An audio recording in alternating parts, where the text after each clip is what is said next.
creating a SprintDataJPA project. Internally, we'll use Hibernate, and let's get started. So we're going to use the same database we created for the menu, and I'm going to use the same project here again, and we can just simply create a new module.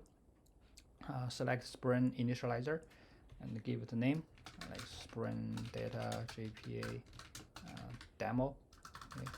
And then we're gonna choose group as com.android.sep, and artifact keep the same. SDK, let's choose Java 11. So if you want to use Spring Boot 3.0 and above, then you have to choose JDK 17.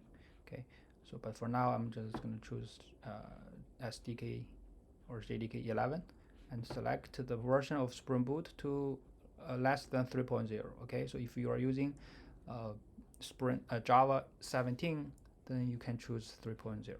All right, anyways, so it's not much of a difference. And let's go to select SQL and select SprintDataJPA. Okay, so this is going to be the only one, and then create. And wait for the project to be set up, and then we'll have a new folder, SprintDataJPA demo. And then to test whether it's working or not, we can just simply go to the main class here, okay, and then run the main method. Okay, so in the main method, make sure this annotation and this line is here. Okay, the run method is here, so it will start a Spring Boot project internally, and if you see this banner, okay, that means Spring Boot started. We're gonna get an error, and we're gonna get some issues here. That's okay because we didn't set up the database yet. So Spring tried to connect to the database, but it failed because we didn't put the configuration here. Okay, so the same configuration like a JDBC, we need to have the username, password, and the URL of our database. Okay, so for here we can just put spring.data.jdbc.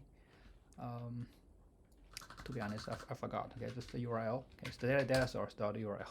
Okay, and we can put this URL, okay, to here. All right, and then spring.dataSource username, okay, equal to SCP user, and the spring.dataSource dot password AABBCCDD. Okay, so it's very convenient. We just need to put those parameters in the resources application.properties file. Okay, so then Spring Boot will automatically pick this up and then set up the JDBC and everything for us. So let's now start it again,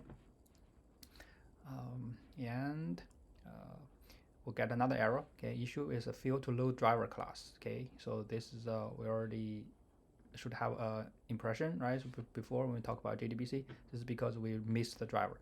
The driver is not there. Okay, so from this the previous project, okay, so we already have this driver. We just need to copy this and then to the new POM XML. Okay, so in here, in the dependencies, we're just gonna put it here. Okay, make sure you refresh.